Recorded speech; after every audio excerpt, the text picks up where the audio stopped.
Sound design.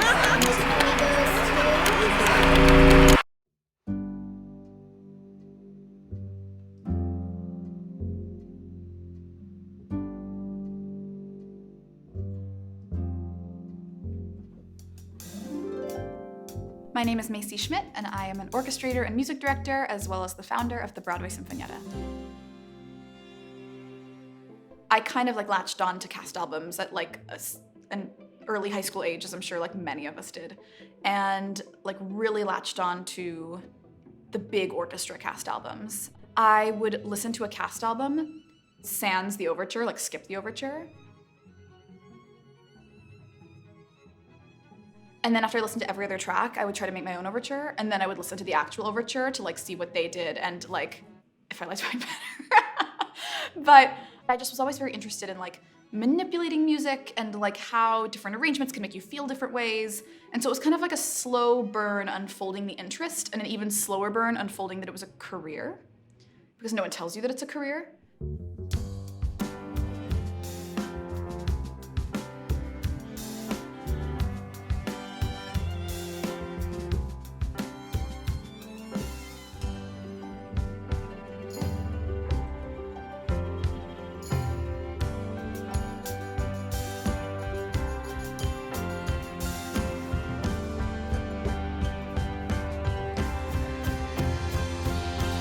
Hi, I'm Jessica Paz, sound designer of Hadestown. I was working at a community theater, and I had been a stage manager for a while. And there was a particular show that I loved very much. It was Bat Boy the Musical, actually. And the sound was just, there was problems. And I thought, well, maybe I could hop in and fix it, and I did, and we finally had a show that didn't have feedback, and I was like, oh wow, this is really fascinating. I didn't know I could do that. So I started mixing, and then I just kept going from there. Somehow I just fell in love with it. It was really fun and tedious and felt like something I would never quite be able to figure out, you know? And I'm still learning to this day.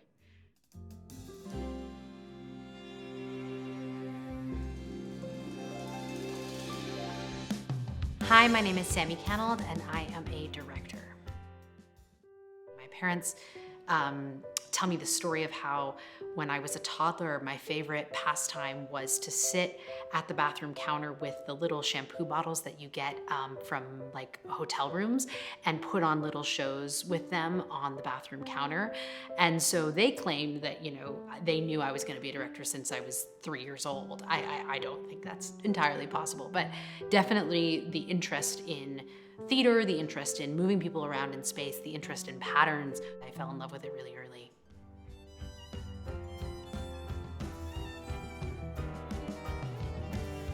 Hi, I'm Tweed McCallum, and I'm a sound designer. I was a student at Howard University in Washington, D.C., and they produce a lot of famous actors and dancers, but a lot of people don't know they have a technical theater program, which is what I was in.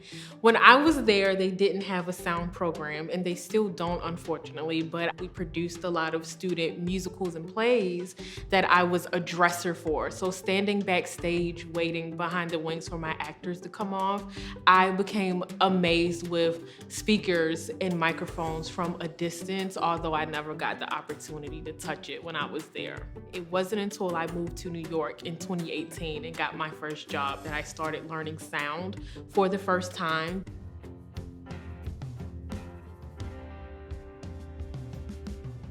I'm Valerie Lau-Key. I'm the producing director at Broadway Cares Equity Fights AIDS. Prior to that, I've been a stage manager and performer.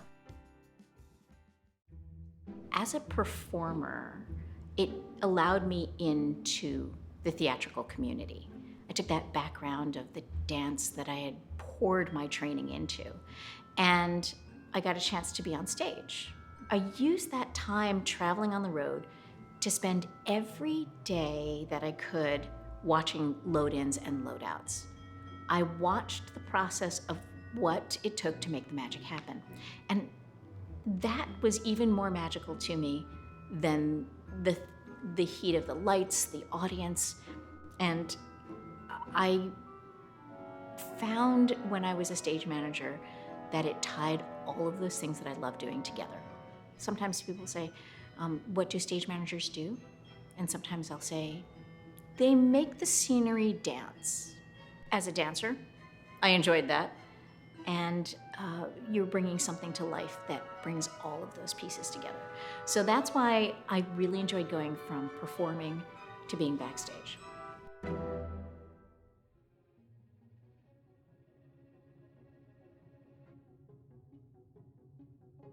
The orchestrator is basically responsible for, like, if you go to the New York Phil and you see a big symphony playing a bunch of parts, or honestly, if you go to a Broadway musical and you hear a big orchestra, the orchestrator decided what every single instrument was going to play.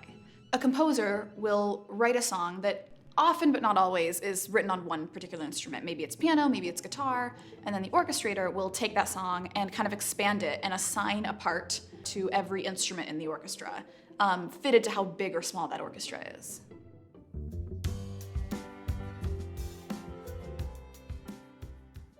Out of everyone on the design team, sound designers truly have the responsibility of bringing something to the story that people literally do not see. When you get a Broadway space, you just get 4 walls, right? You get 4 walls, maybe some internet and, seats. And we bring in everything completely custom for every show. The sound designer is supposed to create a visceral experience for someone watching the show, not only with sound effects and helping with music, but also making sure that the actors on stage can be heard clearly. And one thing that I love about sound is it's just as scientific and mathematic as it is creative. Every microphone that's on every actor, every microphone on every instrument, every speaker, how it's processed, the way the microphones are EQ'd or tuned for every show is completely and totally custom. So Evita has been and will always be my favorite musical. I think there was something about Ava's drive and determination and just put a female character on stage and unabashedly say, this is what I want. And to also show the ugly and the bad sides of that was really cataclysmic for me to see. It is a great privilege and an honor to tell true stories. I think that it is the responsibility of the director to deeply consider how they portray reality in terms of how they portray historical fact. And for me in my process, really what that usually sort of manifests as is doing a ton of research to make sure that I am being as faithful to reality as I can be if that's the mandate of the show, or if I'm deviating from reality, I'm doing it for a reason. And so I think that in the case of a show like Evita, it was really, really important to me to understand as much historically as I possibly could. I do a few things on Hadestown. One is that I time all of the reverb, all of the special effects to the BPM of the music so that it very, very specifically fits. Either it wants to be very tight or very long and lush.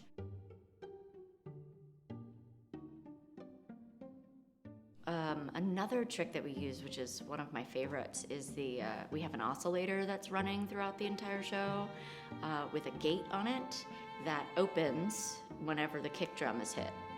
So we add like a 2 millisecond thump of 60 or 55 hertz, I believe, is how we've tuned it to match the key of the music. 10 milliseconds, just like long booms, which take you on that journey out of the underworld. It's a bit jarring. You're just like, what? Wow, okay.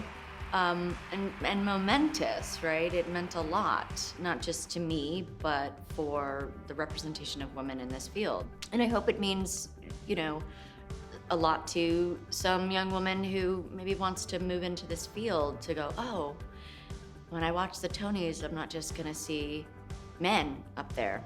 I'm not just gonna see cisgendered white men up there. I'm going to see people of color, and I'm going to see women. I'm going to see women of color. And I can do this too.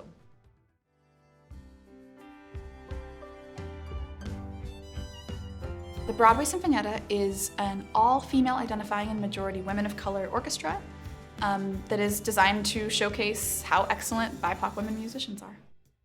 Leading up to the pandemic, I'd become increasingly conscious of just the lack of women of color who do what I do, or the lack of women of color that I would even see in the rooms that I was in. And when I had put myself forward for shows that were gonna have a traditionally white Broadway sound, I would get responses that's like, oh, well, you haven't done work at this scale, you haven't done that kind of work. And I was like, well, that's the kind of work that is, that's the kind of work that is how my musical voice has been built. I had a feeling that it was the same for women of color instrumentalists too. And so the Sinfonietta originally started in my mind as like, it was sort of conceived as a one-off. I was like, I want to make a video of this song that I'd had an arrangement in my mind that I'd wanted to create for a really long time. I want to do it in like a big Broadway with a capital B sort of energy. And I want as many women of color as I possibly can have to play on it. And I just kind of want to like make a little statement with that and be like, look, like we can do this kind of music too. We can do this kind of music really well. And the response was so much more enthusiastic than I had expected. And so it grew and has become not only a much bigger thing, but like the majority of my full-time work is now spent on this project, which it just became bigger than I could have ever dreamed of. Yeah, I love it.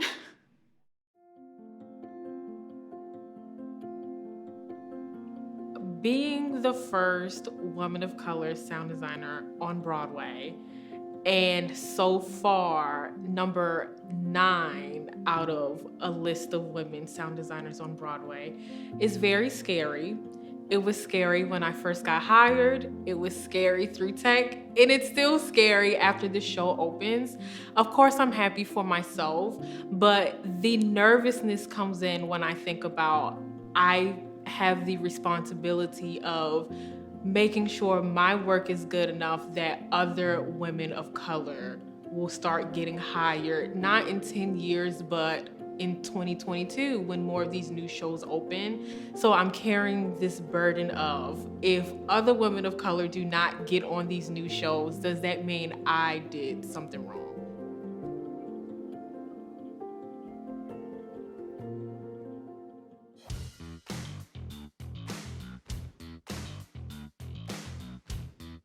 Everyone says like there aren't that many, but really there are.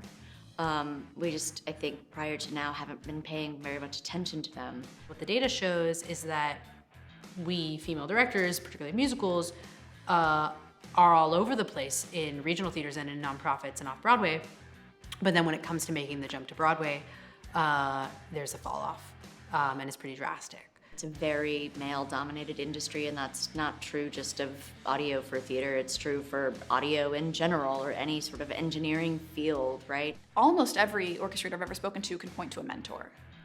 And there's actually this amazing book, it's called The Sound of Broadway Music. The author's name escapes me in this moment, but it kind of traces the like lineage of mentorship over the past like 150 years in Broadway orchestration.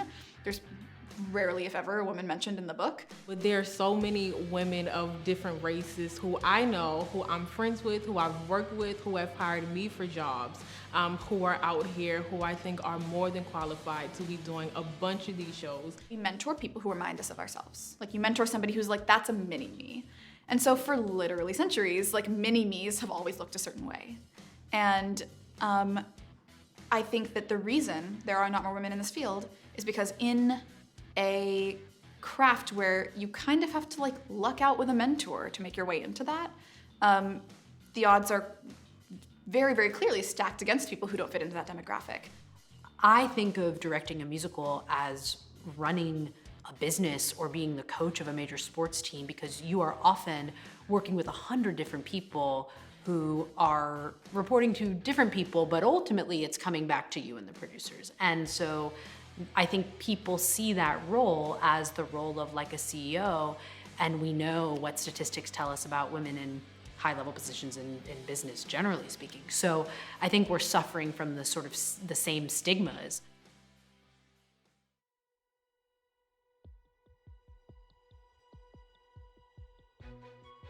I think the importance of having women on creative teams can't be overstated, and not just one woman. I sometimes wonder, like, how did I think, like, what made me think that I could come in here and do this? Because it surely wasn't seeing somebody who looked like me do the things that I am doing.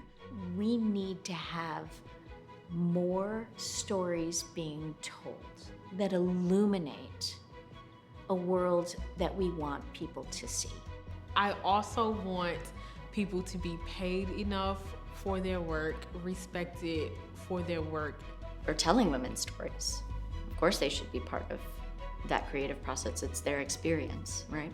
It's essential for people who have a marginalized experience to have a voice in telling those stories, or they're gonna get told wrong. The nuances of how we are spoken to, of how we are treated, of the expectations can only be seen from our viewpoint. It helps to bring another perspective to a story that's not often there. I don't think it's enough to see those people in assistant roles. I think we need to see like leaders who represent all backgrounds and genders and races and whatnot, so that people who don't have a mom like I did telling me that I could do anything that I wanted will see those people and believe that they can get there. It's important to broaden our audience, to broaden our stories, and then we will be able to broaden the representation of both women and people of color in our creative teams.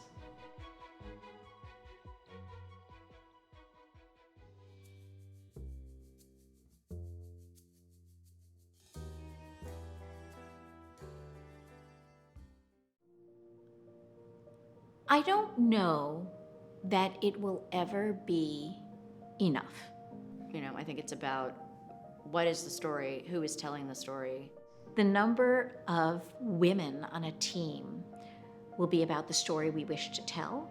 We should never be opening a playbill and seeing a team that contains all white men. The people who are already in power, whether that's a general manager, producer, artistic director, or director, is for them to make a conscious decision to hire someone else. The statistics on female directors on Broadway, particularly of musicals, are still pretty atrocious. We should never be looking at a name in a playbill that's like, oh, that's the one woman.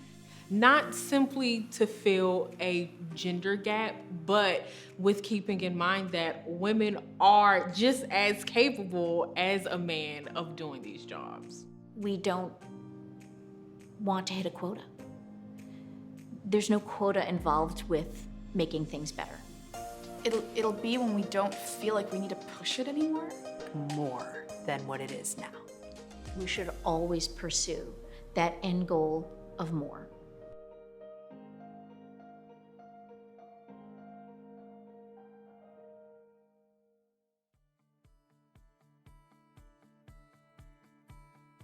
You just get started. We spend a lot of time talking about like going to school and studying the craft and gaining the skills, and like that's all like great. And then what, you get the degree and the skills and you like touch down in New York and you have the skills, but you don't know anyone. So I would just encourage people to be bold in what you ask for. Do not underestimate the opportunity to connect with people. Not to be afraid of reaching out to someone you don't know. My advice would be do everything. Like be an A2, be an A1, haul cable across a football field, push boxes. Any opportunity in any corner of the theater is valuable for people who want to become directors. You know, be a stage manager. Like, you don't even have to do audio stuff, but if you want to be working in theater, you know, direct something. Don't ever lose sight of your own creativity in order to facilitate your bread and butter job. Just don't stop being curious and do all the things, do all the jobs, you know. I feel like I'm a better sound designer than I could have been because I know how to build a mic rig. I think we have to learn how to be better at opening the pipeline. Some of the existing structures that exist in our industry are not meant for us. They're not meant to let new people in. They're not designed for new voices or new talent. We also are in the midst of a moment where we're catering to an audience that's not ready to hear it. It has taken me until this point in my career to be like, oh, you just have to build your own ladder. You just have to build your own new room, where you aren't asking anybody to be let in because you are the person letting people in. And I wish I'd known that many years ago. Would have saved me a lot of banging on doors.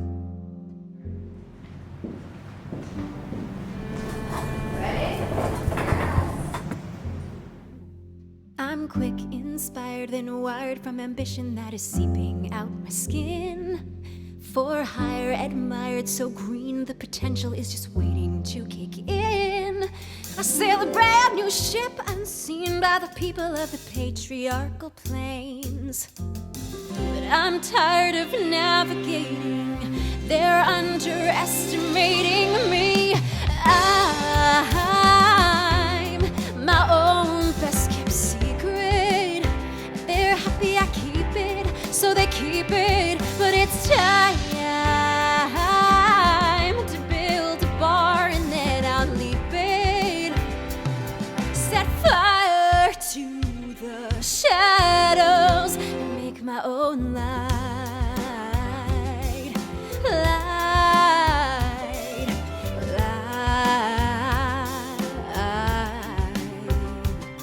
She fought our war in boardroom and tennis court. She flew and then she climbed. She ran her race while chased by opponents, but she crossed that finish line. And still we're condescended to and pursued, looked over, looked at, and then looked through.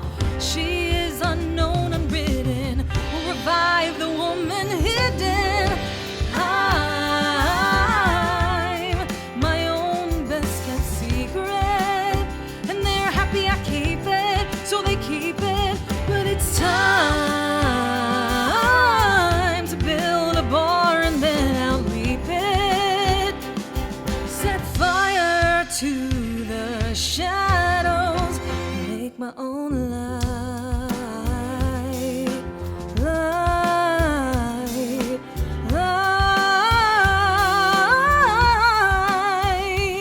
Someday I'll play my hand and call his bluff.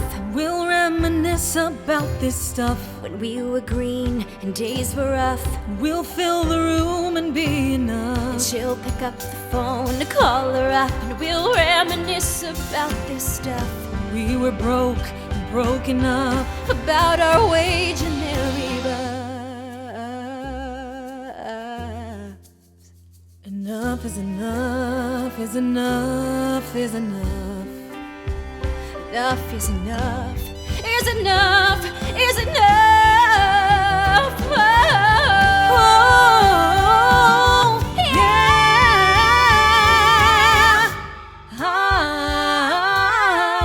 I'm my own best kept secret, But I'm not gonna keep it, I won't keep it. but it's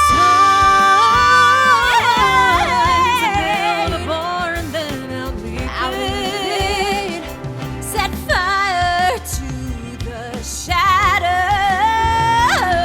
Set fire to the shadows. Set fire To the shadows, make our own light.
I think we should always strive to be better and hold the door open for another woman.